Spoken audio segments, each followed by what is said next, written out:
On the small island of Yap in the Western Pacific, the money was made of stone. Not coins, but discs, carved from limestone, with a hole in the middle. Some were small enough to carry, but the most valuable ones were often taller than a person and weighed as much as a car, far too heavy for anyone to pick up and take home. And yet this was real money, used for the most important payments in Yappy's life. The real story begins when you wanted to spend one. These stones are called rye, and the first thing to understand is that the limestone did not come from Yap at all. It was quarried on Palau, islands hundreds of kilometres away across open ocean. Yappy's carvers cut the discs there and hauled them home on rafts and canoes, a voyage so dangerous that people died making it. That danger was the point. A stone's value came not just from its size, but from the effort and risk it took to bring it into being. A rye was difficult, rare, and impossible to fake.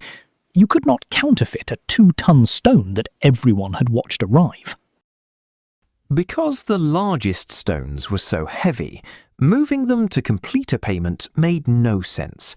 So the Yappies simply did not move them. A stone might sit in front of a village or beside a path for generations, while its ownership changed hands again and again. When one person paid another, the community agreed that the stone now belonged to the new owner. It stayed exactly where it was. Nothing physical moved. What changed was shared knowledge. Everyone on the island simply knew and accepted whose stone it now was. Which leads to the most fascinating story of all. According to accounts passed down and later recorded, one large stone was being brought back from Palau when a storm struck, and the crew let it slip into the sea to save themselves. It sank to the ocean floor, far too deep to recover.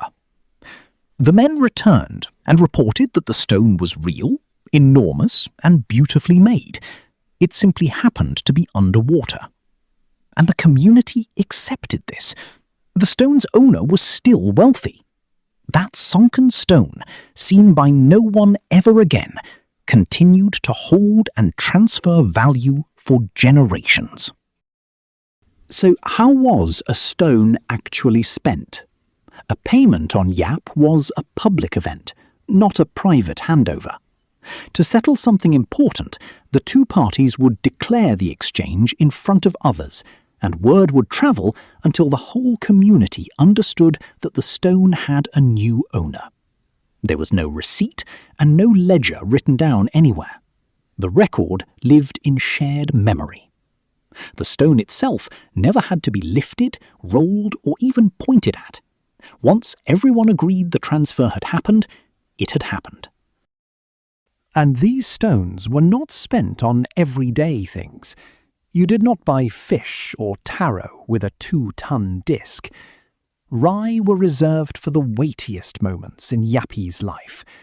A marriage, an alliance between families, a payment to settle a serious dispute, a contribution that earned lasting prestige. Each large stone also carried its own history.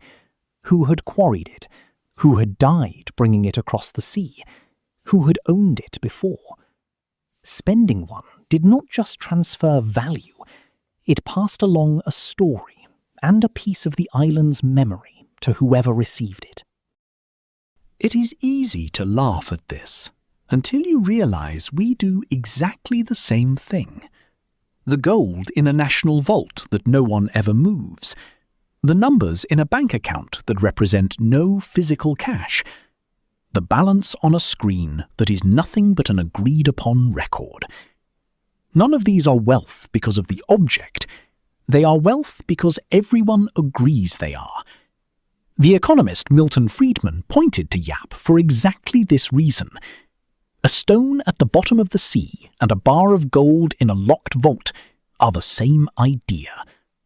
Money is not the thing, it is the shared belief about who owns what.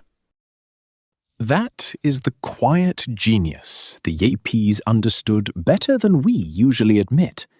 Their money could not be moved, could not be hidden, and in one case could not even be seen.